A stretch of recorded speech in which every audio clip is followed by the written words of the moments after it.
Mainit po ngayon ang usapan dito sa XRP community matapos pong maglabas ng bagong analysis si Saif na isang kilalang crypto commentator.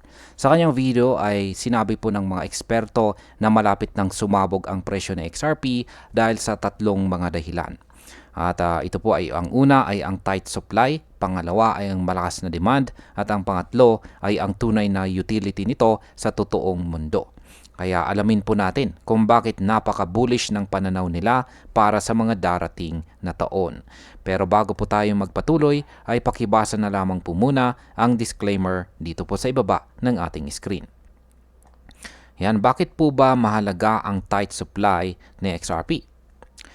Ang on-chain data ay nagpapakita po ng higit 80% ng supply ni XRP ay nasa mga wallets na hindi gumagalaw sa loob ng higit isang taon.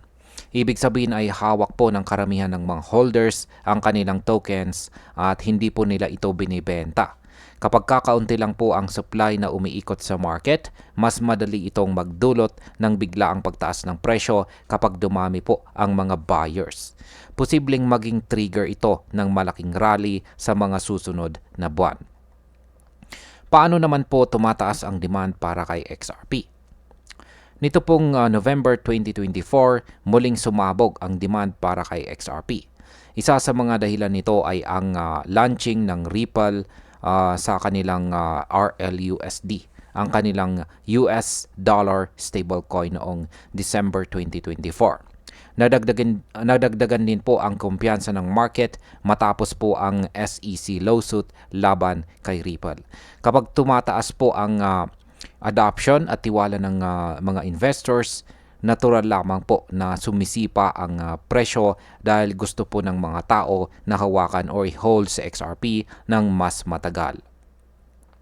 Ano naman ang kaibahan ni XRP sa mga meme coins? Ayon po sa mga eksperto, sa XRP ay may tunay na gamit kumpara sa mga meme coins na or meme tokens na umaakyat lamang dahil po sa hype. Gamit po ang XRP Ledger at saka on-demand liquidity service, kaya nitong mag-settle ng cross-border payments sa loob ng 3 hanggang 5 segundo at halos walang fees. Ito ang malaking bentahe laban sa traditional na bangko na mabagal at mahal ang kanilang singil. Ang real-world utility na ito ang isa sa pinakamalaking dahilan kung bakit bullish ang pananaw sa kanya. Paano naman po nakakatulong ang bagong regulasyon sa US ngayon? Nito pong July 2025 ay nilagdaan po ang Genius Act na nagbibigay po ng malinaw na regulasyon para sa stable coins at saka crypto banks sa US. Dagdag pa rito ay nag-apply po si Ripple ng US National Trust Charter na magbibigay po sa kanya ng access sa Federal Reserve Payment Systems kapag na-approve. Ito po ay nagbibigay ng mas malakas na kredibilidad kay Ripple at mas malaking tiwala para sa institutional investors. Maaari itong magbukas ng pinto para sa mas malaking kapital na papasok sa ecosystem ni XRP.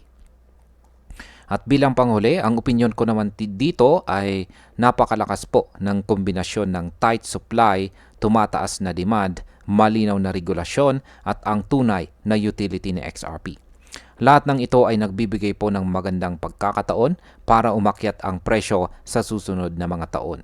Pero dapat pa rin po tayong maging maingat bilang mga traders at investors dahil kahit bullish po ang narrative, may posibilidad po pa rin ng correction kapag sobrang bilis ng pag-akyat ng presyo. At ayan, hanggang dito na lamang po tayo sa video na ito mga ka-crypto. Maraming salamat sa panonood.